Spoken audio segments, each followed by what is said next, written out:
This Parsha podcast is dedicated in honor and in prayer and in solidarity with our brothers and sisters in Israel who are suffering from incessant rocket attacks from Gaza and even attacks from Arab Israelis inside of Israel.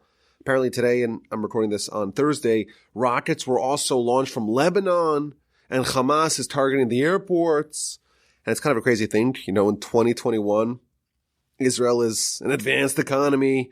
They beat the corona, and it's a military superpower, and it's a technology superpower, and it has to deal with terrorists launching indiscriminate rocket salvos, aiming deliberately at population centers, at civilian centers, trying to inflict maximum toll on innocent lives.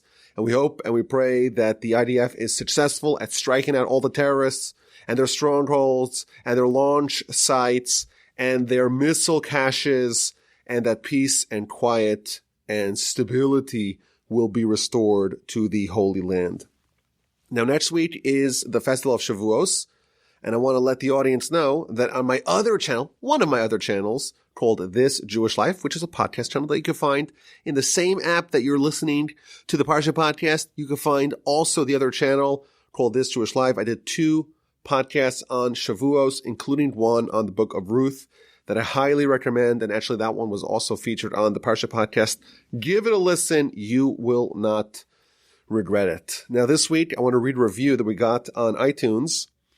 A review from a user named Janglin Jables, and it's titled The Single Greatest Thing, quote, Rabbi Yaakov Wolbe's Parsha podcast has been my single greatest joy after discovering it this past year. Never before have I refreshed my podcast page so much in the hopes that another episode has dropped. Such moving, intelligent, and scholarly analysis has fundamentally changed my outlook on life, God, and Torah. I have, quote, rediscovered my Judaism because of Rabbi Wolbe and the rest of his team at Torch, and I encourage you to partake, learn, and grow. And then all caps, thank you, exclamation point.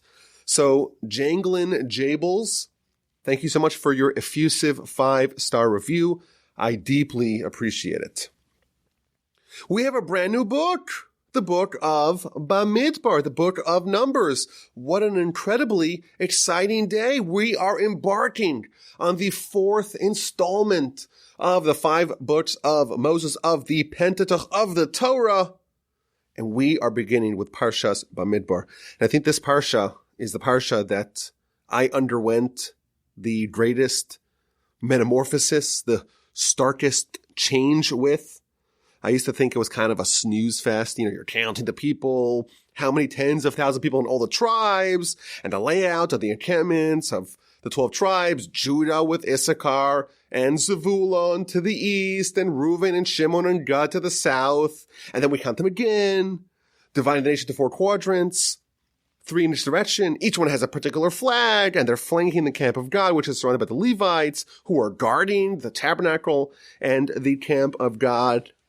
We count the Levites, both the working age Levites, from the age of 30 to the age of 50, and we count even the Levites, even the babies, and we count the firstborn, and we swap the firstborn with the Levites, and we delineate the specific responsibilities of the Levites in the transportation of the tabernacle and its vessels, how they were packaged, what they were covered with, who had to carry what. It all seemed to me, at least in the past, very technical and very boring. But over time, I've come to love this Parsha and to see how it is the Parsha that talks about the greatness and the potential and the opportunity of every individual to achieve their purpose, their potential, and their greatness. And last year, we spoke about this general theme. It was quite a memorable podcast, at least for me. I actually listened to it again this week, how there are 600,000 souls and the 600,000 letters in the Torah, how every Jew has a corresponding letter in the Torah that's theirs. Every one of us is needed. We're all part of this grand experiment. And this year, I want to share with y'all some developments on this general idea that I gleaned from my reading of the Parsha this week. I want to begin with an amazing midrash about the counting of the people. The Parsha begins, Jewish people are in the wilderness of Sinai. They've been here essentially since the book of Exodus. And God tells Moshe it's time to count the people. And this is not the first time, not even the second time the Jewish people were counted. It's the third time they were counted. And it has a very unusual word to describe counting. Se'u, uplift, or count the Jewish people. And all the commentaries already jump on this. You know, there are a lot of Hebrew words for counting. There's pekod, there's mispar,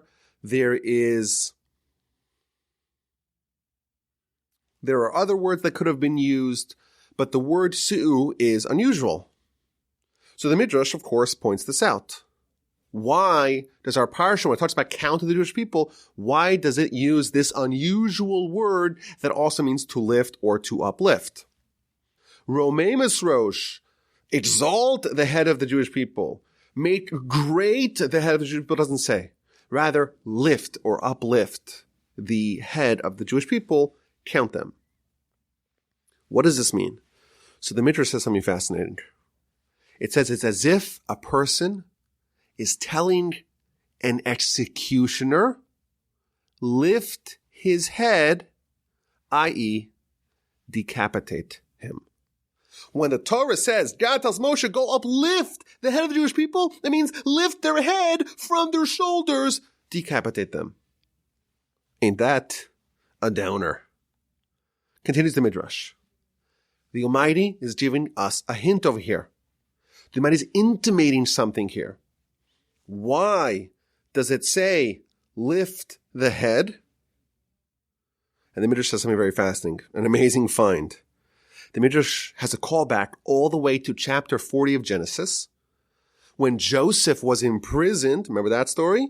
Joseph is in Egypt, and he is framed for a crime he didn't commit. He's in prison, and he ends up with two cellmates. They used to work for Pharaoh, the baker and the butler, the chamberlain, and they have dreams. And Joseph successfully interprets the dreams, and he tells the baker, in 3 days, your head will be removed from your body. You will be decapitated. And he tells the butler, you will be restored to your post, and once again you shall give wine to Pharaoh in his hand. And the Midrash tells us that if you look at both the communications between Joseph and the baker and Joseph and the butler, in both of them he uses the same word, se'u, lift, or shall lift. Chapter 40, verse 13, this is when he's talking to the butler. He tells the butler, Yisa, which is the same root as the word se'u, Yisa, Pharaoh shall lift your head and restore you to your post. And then, 6 verses later, chapter 40, verse 19, when he's speaking to the baker, he says, Yisa, Pharaoh es roshcha me'alecha, Pharaoh will lift your head from upon you, he will execute you. And your head will be placed on a spike. Says the Midrash, an amazing insight. If we are meritorious, when the verse says, uplift the Jewish people, it will be like the butler. We will be restored to our prominence. We will be given distinction. We'll be exalted. We'll be uplifted. However, if we are not meritorious, we will all die, and the word se'u, uplift, will be interpreted as it was for the baker, namely, our head will be lifted from our body. We will all be killed. That's what the Midrash says. Amazing insight. What this opening verse of our Parsha tells us, our head will be lifted. Se'u, it will be lifted. But the nature of the lifting of our head is to be determined. Will it be uplifted and exalted and brought to prominence like the butler? Or will the se'u be fulfilled as it was to the baker? Will our head be removed? So I think the first takeaway we can maybe say from this Midrash is that there is a very stark binary nature of the outcomes available to us. In no option, in no scenario, can we be average. Can we be okay, not too good, not too bad? Mediocrity is impossible. We are either great or we are awful. We are either sand or we are stars. There's no room for mediocrity. It's almost as if the beginning of our Parsha, the introduction of the Jewish people, We have the whole book of Leviticus dealing with the tabernacle and the rituals and the Levites and all the work that needs to be done in the holy ritualistic, so to speak, part of the Torah. Now it's back to us. We're talking to us. And the first thing we're told, your head will be lifted. How will it be lifted? Either like the baker or like the butler. Either you're dead or you have a grand prominence and stature. It's almost like that's what we signed up for at Sinai. At Sinai, the Almighty promised we could be a nation of princes, a kingdom of priests and a holy nation. Or we could be trampled upon like the sand, like the dust. We could be slaves. We could be subjugated, subjected, tormented on a very low level. And that's how our Parsha begins. Se'u, our heads will be lifted. But the nature of that is up to us. That's the first idea. Now the Ramban has an addendum to this midrash. And he says something fascinating. He says, regarding who else does it say the word se'u, or the variant of that word se'u? We know in Hebrew, one word could be used in multiple different ways, like se'u or yisa, misnaseh are all the same word in different variants, different iterations, in a different context. What does it mean we should be uplifted? So the Ramban quotes a verse in Scripture, Lecha Hashem hamlacha, for you Hashem is kingdom, you have the monarchy, Vehamisnaseh lechol l'rosh, and you are exalted, you are lifted above all. The Jewish people are told, Se'u es rosh, your head will be lifted. In the positive side of that equation, we can become similar to God. That's the option. God is, so to speak, lifted above all. We too can reach the absolute peak and be lifted above all. What an amazing way to start the book. We're told as a nation that we're going to become great. Let's count them, but we're not just going to count them. We're going to uplift them. And they could become exceptional. They could become people of stature. They could become like the butler.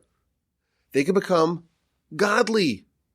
But there's also a warning of the consequences of failure. There is a version of this story where your head will be lifted, but it may be removed from your head. And the Midrash has a very interesting postscript that we're going to get to in a little bit. I want to pause a bit and probe this idea. At the very beginning of our book, we're told we must become great, uplifted, stature, se'u es rosh, you should be uplifted. How do we do that?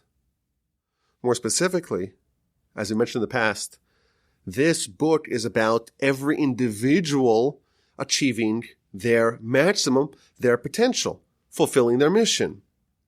And this is the maddening question that faces all of us. This is the vexing question that's so irksome and bothersome because there doesn't seem to be an easy answer. Throughout our Parsha, Moshe gives instructions. And towards the end of the Parsha, he takes the Levite families, 3 different Levite families, and they are given the responsibilities of what they must transport when the tabernacle is disassembled and the nation is in transit. And Moshe tells everyone, hey, this is your job. This beam, this curtain, this socket, this is your responsibility to transport. And on a deep level, it's almost as if Moshe is telling the Levites, this precisely is why the Almighty created you. He wants you to do this job, not your friend's job, this job. Similarly, every Israelite, we have an audience with Moshe and with Aaron, and the Ramban talks about this, and we spoke about this in the rebroadcast podcast. Every Jew is given an audience with Moshe. And what did Moshe tell them? Moshe told them what it is that they need to accomplish in life. Moshe guided them and directed them how they could be uplifted, how they could become great. Some people had big responsibilities. Some people had small responsibilities, but everyone knew where to put their focus on. But what about us? We too, we read this book and we're told, hey, you're a Jew. You must be uplifted. You must become great. But what do I do? Where is the manual? Where is the guidance? How do I know specifically where to put my focus on? So I want to suggest an approach, maybe several different approaches, based upon some of the things that we discover in our Parsha. So chapter 2 begins with the layout of the nation surrounding the camp of God.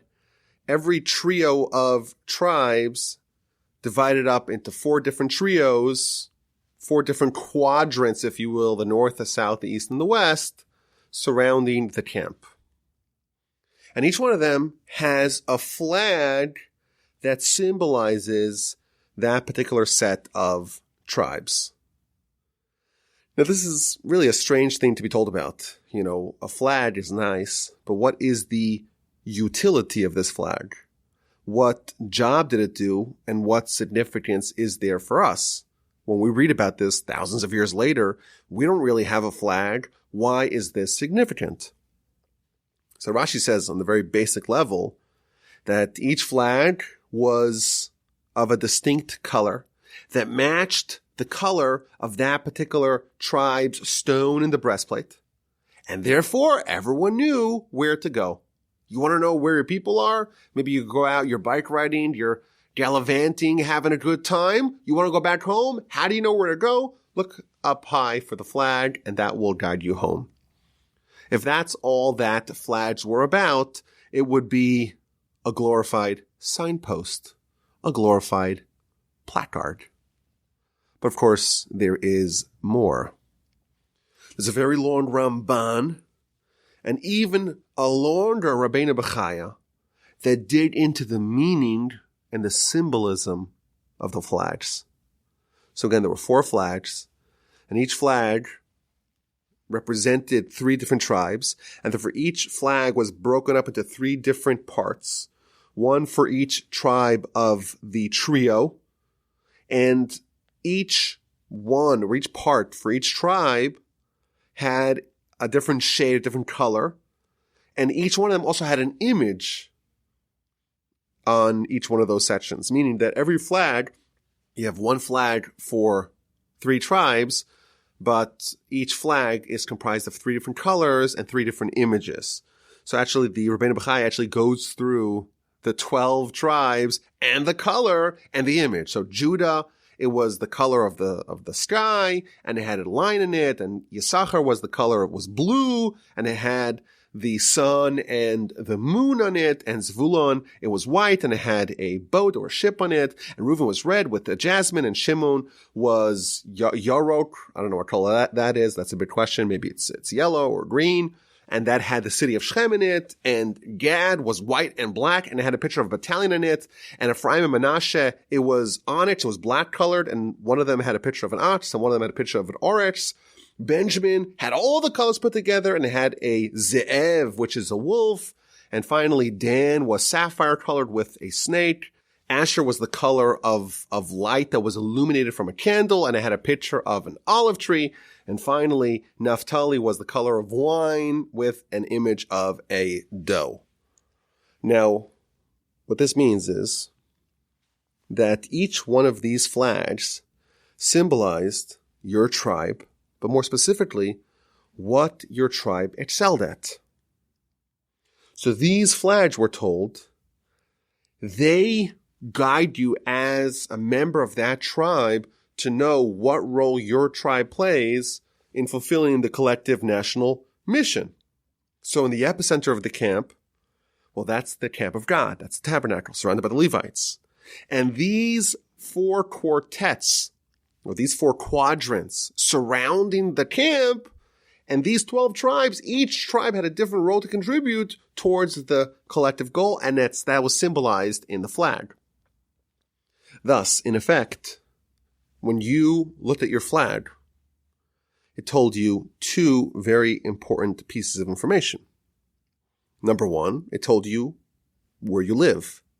If you're part of the tribe of Judah, Yisachar, or Zevulun, then you must be east of the camp. And if you're part of Reuven, Shimon, and Gad, then you must be south. And you're part of Ephraim and Manasseh, and who else goes with them? I forgot for a second. Ephraim and Manasseh and Benjamin, Sorry about that. You must be west of the camp. And finally, if you're Dan, Asher, Naphtali, you must be north of the camp. So it tells you one important piece, namely that of the location of where you live. But also it tells you what talents, what skills, what unique gifts your tribe has, and you as a member of that tribe, you embody, because that is what you need to use to achieve your goal.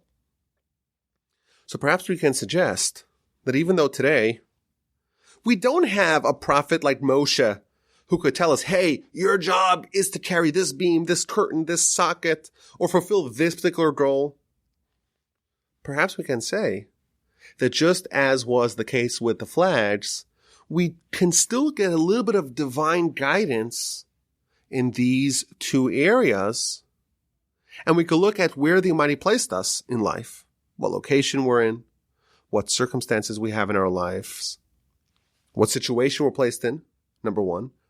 And number two, we could look at what skills and abilities the Almighty gives us, so to speak, the images of our particular flag.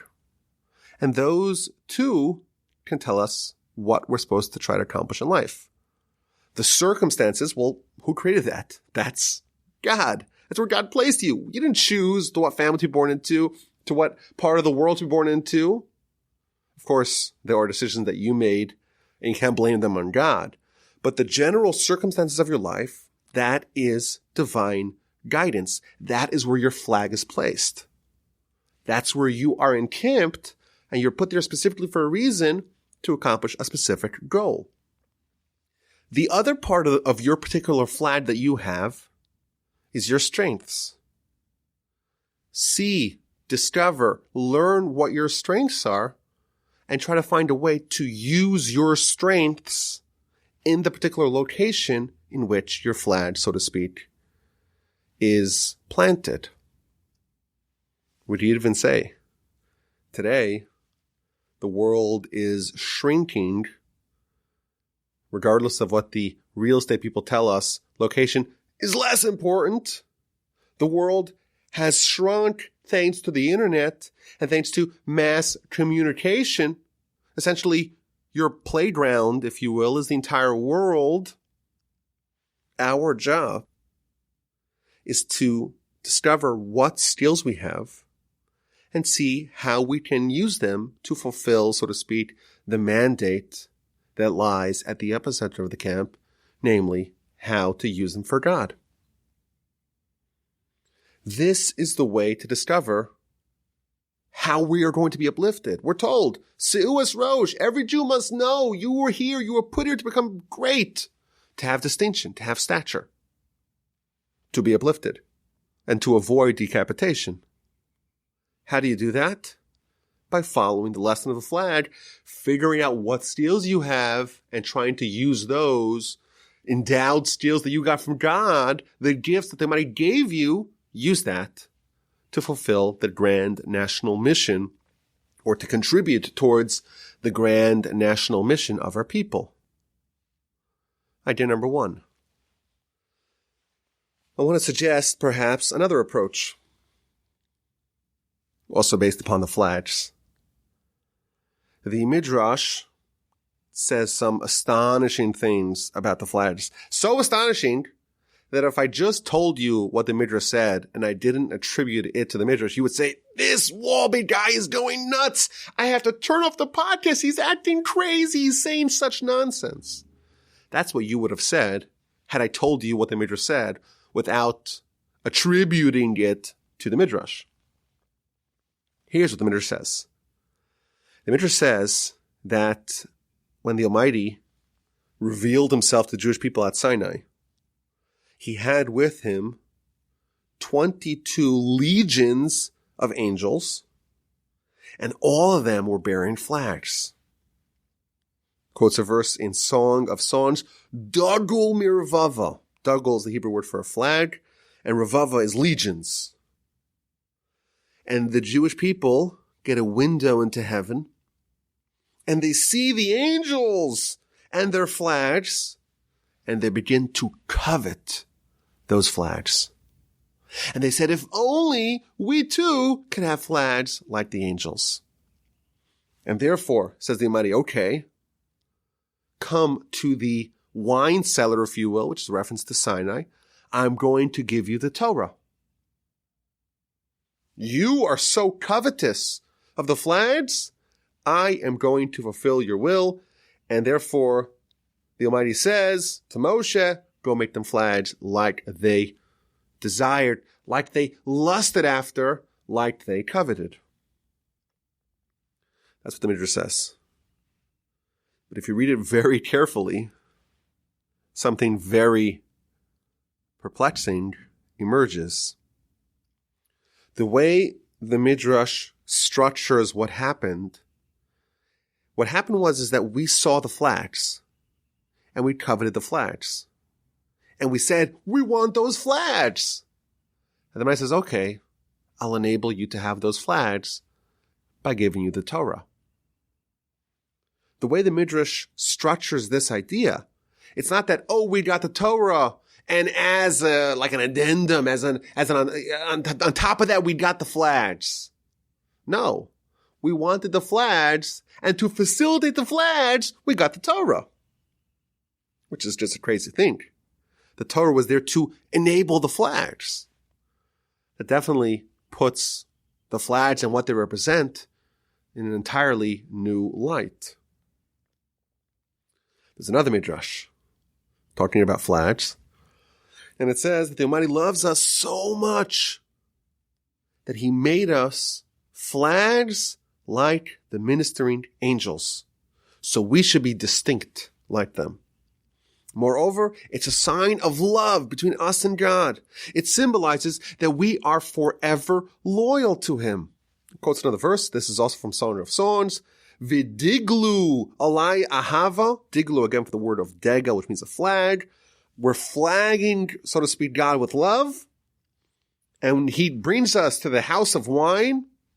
Says the Midrash, a parable. There was a really wealthy person who had a cellar full of barrels of wine. And he went in there and he started to inspect it, and all the wine turned into vinegar. It all soured. And he's about to leave the cellar, and he finds one barrel that's still good wine. And he says, this barrel is so beloved to me, like all the other wine in this cellar that turned into vinegar combined. So too, the Almighty created all these nations, 70 nations, and they all soured. They all soured on God. They all rejected Him. But the Jewish people, we remained steadfast in our loyalty to Him, and He loves us like that homeowner, that wine owner loves that barrel of wine. And finally, the last Midrash I'm going to share with you tells us something so striking. You wouldn't believe it. It says like this. The Almighty says, in this world, you were covetous, you were desirous of flags, and I acceded to your request. And in the future, I'm going to redeem you. I'm going to save you in the merit of the flags. You are not going to be deserving of being saved, but I'm going to skip over, so to speak, all the prerequisites. I'm going to jump to the end because of the flags, and I am going to save you. If we read this sampling of Midrash, it's no longer a possibility for us to say that the flag is just there as a utility, as a placard, as a signpost. There's a lot of power here to these flags. The question is, why? Why are these flags so desirous, so covetous for the Jews? How does it make us akin to the angels? How does it display our unending and unbending and unyielding loyalty to God? And why is this the reason that we are going to be redeemed? So I want to maybe suggest another approach that's going to explain to us what is so special about flags, and also how it can be very helpful for us to figure out what it is that we need to accomplish in our life. So what's a flag? What's the power of a flag? What's the symbolism of a flag? I want to suggest that a flag, it bears all that a people, that a nation, that a country stands for. All of the people, all of the citizens, the history of the nation, the ups and downs, the suffering of a nation, all that is coalesced into one symbol, the flag. With a flag, a nation is not just a collection of disparate individuals. Every individual is united into the whole. And the individual flag bearer is again not an individual. He or she represents the entire nation. That person has standing within the whole nation. When the American flag is planted on the moon, every American feels like they put a flag on the moon. They have a sense of pride. When an Olympic athlete with an American flag patch on their jersey, when they win gold, we all feel like we won. When we beat the Russians in Lake Placid, the miracle on ice, that resulted in a national swelling of pride. The flag unites us under one national mission. The flag captures our national identity in one symbol. Moreover, it allows the individual to represent so much more than a single person. You know, there's only one General Washington. You and I can't be George Washington, or for that matter, any one of the founding fathers. But when you raise the flag and you declare, I'm an American, and just for our sizable international listenership, George Washington was the founding father of the United States, the first president, and in my opinion, the greatest president of the United States. And therefore, I know this is a very American-centric part of the podcast, but I guess if you're French or if you're Canadian, the great heroes of Canada, the great titans who built Canada, I don't know, is that Pearson or Trudeau, whoever it is, or Bolivar, whoever, you just put in your national hero in exchange for Washington. But anyhow, back to our point. I'm not George Washington. You're not George Washington. But when I carry the American flag, a person gets bound to the people who established this nation. A flag is a symbol that incorporates hundreds of years of collective history and accomplishments and achievements and triumphs into one symbol. The flag connotes a certain identity. What happened at Sinai? At Sinai, the heavens parted, and we saw the angels surrounding God, legions of angels surrounding God with flags, and we coveted that. What did we covet? What we coveted, what we desired, is an identity that's manifested by the flags. It's an identity of the angels. The angels have complete fidelity to God, and we wanted to be the nation of angels. And therefore the Almighty gave us the flags, i.e. everything that we need to become a nation akin to angels, we got. The Almighty gave us the Torah, which makes us like angels. What we wanted is the end relationship, is that identity of being that one nation that represents God in this world. That's what we wanted. We wanted the flags. But the flags symbolize the identity that we chose at Sinai. The flags symbolize our nation's choice to become the people of God, to become the people, so to speak, that are like angels. And that's why we got Torah. When all the other nations soured, they became like vinegar. We maintained our identity, and we remained steadfastly committed to God. This is the symbol of our national identity. And because of that, the Almighty says, I love you. And no matter how far you go, that identity remains, and that's why I'm going to redeem you. And we'll skip over some steps if needed. The flag symbolizes the Jewish identity, the Jewish idea that transcends individuals. And even when we're not at our peak, we are still bearers of that flag. Because these flags represent our national identity as being the people who chose to be like angels and to exist with complete submission, subjugation, and fidelity to God. Let's get back to the vexing question of finding our mission. How do we know what we're supposed to do? How are we supposed to achieve our greatness? So lift up your head. How do you do it? Here's the answer. You can attain greatness. You can achieve stature and prominence and renown. How do you do that? By remembering that we are flag bearers of that greatness. Meaning, there's something that our nation has that no other nation has. And that is, we accepted the responsibility that is embodied, that is captured, that's personified by this flag. And today, after Sinai, after being forged as a nation, we already have something within us that is true and alive and extant, even if we don't know it.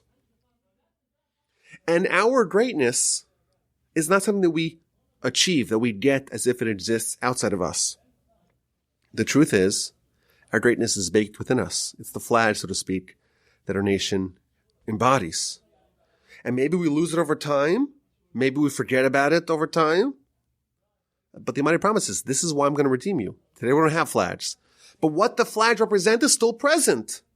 And if we want to get it, all we need to do is look within us, within ourselves. It's within us. We don't have to get it from outside. We could drive ourselves mad thinking, oh my gosh, there's something out there that I have to do, that I have to get. There's some greatness I have to go out and achieve. Not so. It's a restoration. We had prominence. It's buried within us. We have to unearth it and bring it to the surface. The Midrash told us that the paradigmatic example of being uplifted is the cupbearer, the butler of Pharaoh. Who was this person? This is a person who was in Pharaoh's service as a butler, as a cupbearer, but was demoted. And Joseph says to him, you will be restored to your post. Says the Midrash, that is what it's telling us. It's telling us that we once were that nation.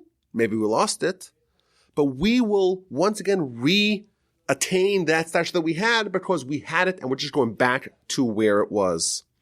We'll be restored to our post. There is greatness that was designated for us in the beginning, already in the past. It's not something we have to go out and find. It is imminently within us already. And God knows that. And that's why he says, I love you no matter what. Your wine doesn't sour, and I'm going to redeem you. I want to say one more point before we sign off here. I know this is going to get long, and it's already more complicated than it should be, so forgive me for that. And that's what happens if I record the podcast on Thursday. I should have done it on Tuesday. It would have been over like 20 minutes ago. So forgive me for that. So once we know what it is we need to accomplish, either because we look at the flags and say, okay, the flags tell me what skills I have, or we look at the flags and say, I already have it within us, within me, got to find it within me, got to restore it, I got to preserve it, but I have it already. You know what it is you need to accomplish. You know how to achieve your stature to be uplifted, but it's difficult. It's hard. Life is designed to be difficult. And I would be remiss if I did a podcast on Parshas Bamidbar without quoting my favorite Rashi. I had to find a way to weave it into the podcast. So Moshe is tasked with counting the Levites. Unlike the Israelites who were counted from the age of 20, the Levites are counted as babies from the age of 30 days old. And Moshe complains to God and says, how can I count them? I can't walk into every tent and count how many suckling infants there are.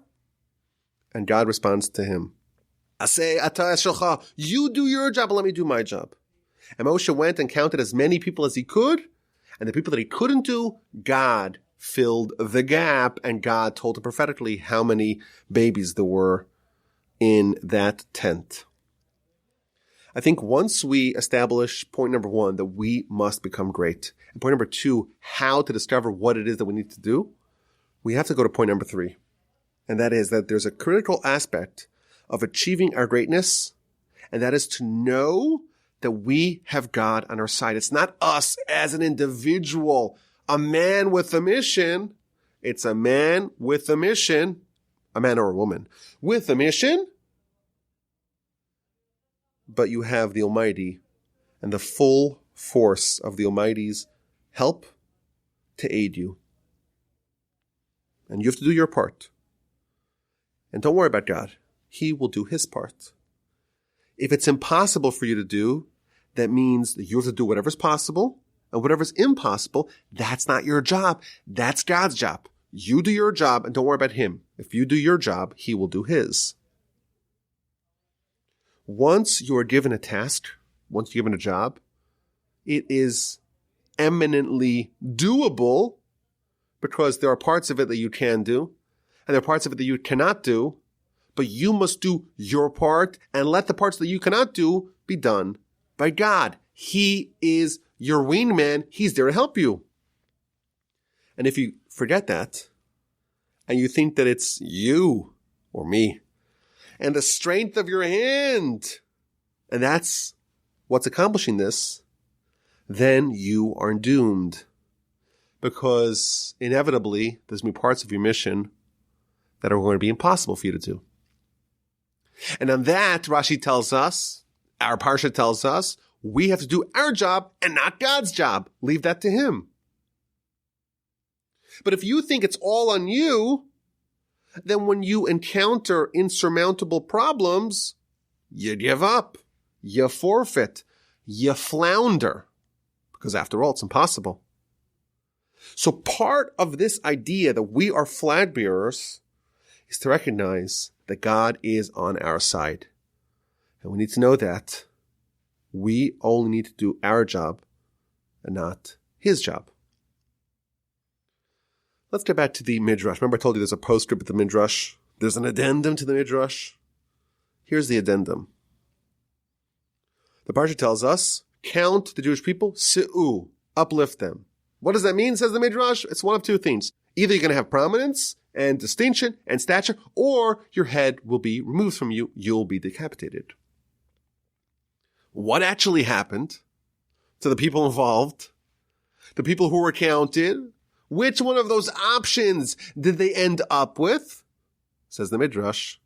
Surprisingly, perhaps, they were all decapitated. Unfortunately, like the baker in the analogy from Genesis, their head was removed.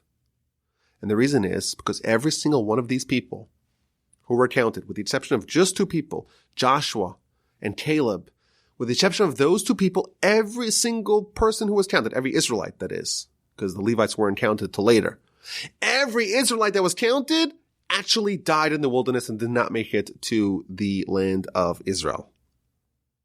And therefore, unfortunately, they chose the path that resulted in them getting decapitated.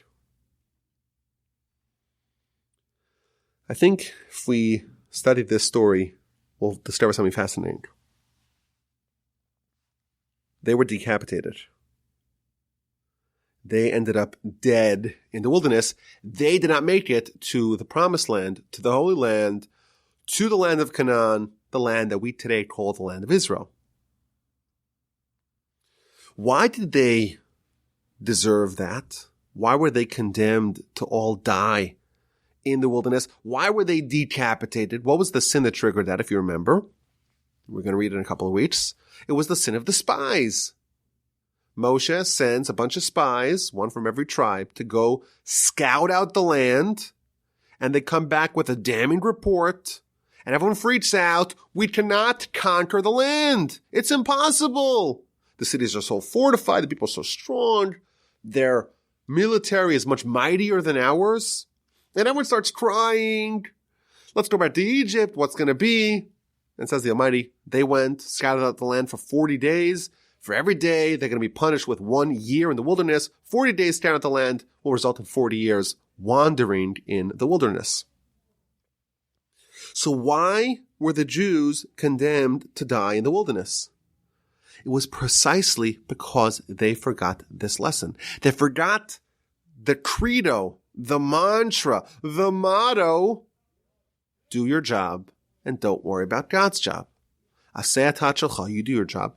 And let the insurmountable, impossible problems, that's not your problem, that's God's problem. Let him do his job. They came to the land and they discovered that it was not conquerable by their army. And you know what? They were correct. They were right. They accurately assessed the situation. They were 100% accurate in saying that we cannot conquer it. But what they forgot that every mission has two parts. Your part and the part that belongs to God. Your wingman, you must do your job. Let him do his. They forgot that. And therefore, they were decapitated. Just like counting the suckling Levites, conquering Canaan against the formidable Canaanite nations was impossible. But it's not our job. It was God's job. And for God, of course, it's totally doable. And they forgot that, and therefore they were decapitated. So the lessons that we discovered in our Parsha are manifold and profound. Number one, we're told, Si'u es rosh, uplift, lift the heads of the Jewish people. We cannot be average. Our heads will be lifted one way or another. And we have to figure out, it's our mission to figure out what it is that we must accomplish in our life. And we suggested two ways to figure that out. Both taught to us by the flags. Once we know where we are in life and what gifts we have, the two lessons that were conveyed to us by the flags, we have to strive to use those gifts to fulfill the will of the Almighty, i.e. the will of the camp of God that lies at the center of the camp. And there was another idea that we shared, and that is that we already have the greatness within us. And we have to preserve it and restore it, maybe fan it, so to speak, fan those flames, discover the greatness that we already have. We don't have to drive ourselves crazy to look from without, so to speak, to look outside. It's within us. And once we internally discover what it is that reflects our greatness, the flag bearers that we are, once you know that, you save that, you preserve that, or at least you remember that, and that's enough to make sure that the Almighty says, you're great, you're cherished, you're desirable, you're unspoiled wine, I'm going to redeem you no matter how far you may have strayed. And finally, once you know what it is that you need to accomplish, we have to remember part of that job is God's, not ours. Let him do his job and let us worry about our own. I know this was a long podcast, multiple approaches, lots of important ideas and principles. I have a feeling that this is one of the podcasts that can benefit from a second listen. But of course, that is your choice. Okay, let's get to this week's A and Q. And here's the question. Towards the end of the Parsha, Moshe tells the three Levite families what it is that they must transport when the tabernacle is disassembled and we are moving. The tabernacle is itinerant. Every family is given responsibilities of what they must carry and transport. So we read something really interesting in chapter 4, verse 7. It's talking about the table. Upon the table of the showbread, they shall spread a cloth of turquoise wool and place upon it the dishes, the spoons, the pillars, the shelving tubes, and the constant bread shall remain on it. We're told that the table, the shulchan, has in it the showbreads. And the showbreads, they stay on the table even as it is being transported. Fast forward to verse 13. They should clear the ash from the altar. This is the outer altar. And spread a cloth of purple wool upon it. And place upon it the utensils, the fire pans, the forks, the shovels, the basins. And Rashi tells us something very fascinating here. Rashi tells us, this again is verse 13 of chapter 4, that there was a fire upon the altar. And the fire was not extinguished for the transportation. Quite the contrary. The fire was still there. It was crouching like a lion, we're told. and they would cover it with a plate made out of copper so it doesn't ruin the curtains that are used to transport the vessels. So here's the question. We have at least two examples of the transportation of the tabernacle and its vessels that the ongoing operations, if you will, are being perpetuated and maintained. The bread is on the table as it's moving. The fire is on the altar as it's moving. It's crouching like a lion. And the question is why? Why must the operations of the tabernacle be ongoing, so to speak, even when they are traveling? If you have an answer, send me an email, rabbiwolbe@gmail.com. Last week we asked a question about the tithing of the animals. You have a bunch of animals in a pen, you open up a small door, and every 10th one of them you strike with a large red paintbrush, and that becomes the one that's dedicated for God. That is the tithe. And we suggested maybe there's another way to do it. Maybe you could actually flip it around. You give the first 9, you hit them, and you brand them, and you color them, and the last one is untouched, and that's the one that goes to God. So I got several answers, all of them that I loved. But here's the idea that I want to share. To become holy, we have to be willing to accept a certain degree of pain. We have to forfeit something. Failure, if you will, of some sort, or at least forfeiting something, forfeiting a comfort, forfeiting a pleasure, forfeiting a way of life, forfeiting something is not incidental to greatness and holiness. It is what creates it. So an interesting idea to kind of bring this home. We are designed naturally that no matter how much money we have, no matter how much power, shall we say, we have, no matter how much physical or material accomplishments we have, we always want more. That's the way that we're designed. Whereas with holiness, whereas with matters of spirituality, it's the opposite. We always feel, you know what? I got enough. I studied enough Torah. I did enough mitzvos. I prayed enough. I gave enough charity. We always feel like with spiritual matters, we've done plenty. With physical matters, with material matters, with matters of the body, it's never enough. With matters of the soul, okay, we've done plenty. And what happens? We accomplish something. And we feel like, you know what? I did enough. I accomplished enough. I've succeeded enough. Let me start coasting spiritually. And what happens? What does he might do? He might tries to get our attention. He might tries to wake us up. He might take something and strikes us. And we stumble and we fall and we feel pain and we feel confusion. But what that does is it breaks us out of a pattern of stagnation, out of a pattern of stasis and inertia and coasting, so to speak, with what we have. And we fall. And sometimes we fall physically, sometimes we fall financially, sometimes we fall spiritually. But that fall shakes the box, shakes us out of our comfort zone, and that allows us to rebuild and to grow anew. And thus, sometimes we actually fall, and we fail, and we flounder, and we suffer, and that's actually beneficial for us because we can grow as a result. But this is a very powerful idea. If there's 10 maybe animals here. If there's 10 animals in the pen, one of them's going to be holy. But you know what? It will have to endure something. Something will have to endure to achieve that.